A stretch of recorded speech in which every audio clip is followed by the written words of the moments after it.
I thought I'd either sink or swim when it came to changing careers, that it would either go well and I'd live happily ever after, or it would go shockingly badly and I'd have to find a whole new career to target. And these two polar extremes felt super real, but I really needn't have felt quite so anxious and exposed. I forgot that for any new career they'd be training me up, and that my new colleagues wouldn't expect me to be super useful straight away.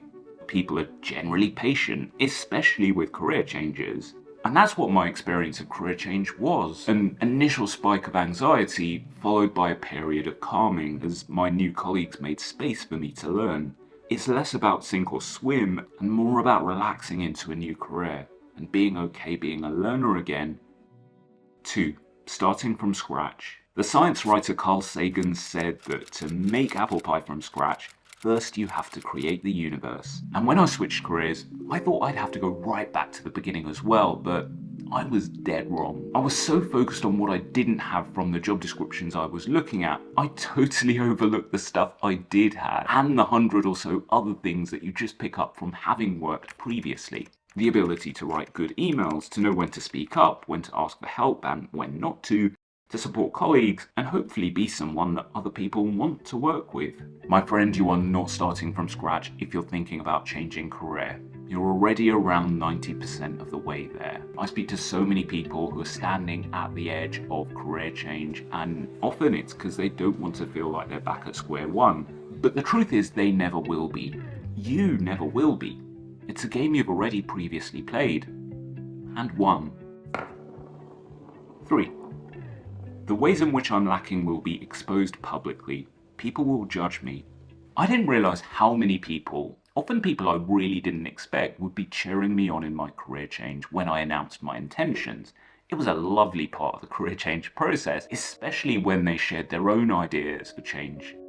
Generally speaking, I reckon most people are just getting on with their lives and not paying much attention to other people, let alone judging them.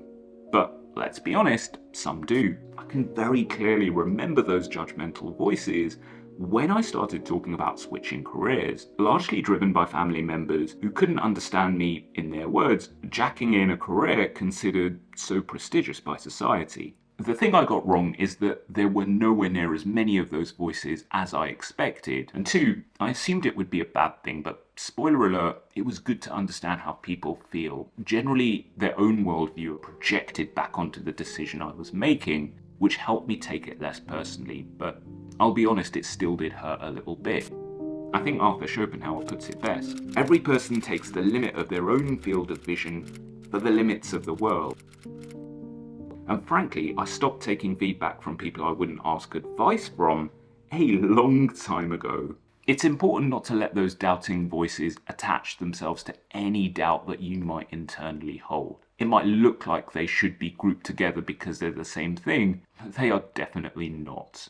And at the end of the day, it's you who's going to have to live with the consequences of any decision you make, so at least make it a decision you want. Thanks for being here. Thanks for being you. I'll catch you next time.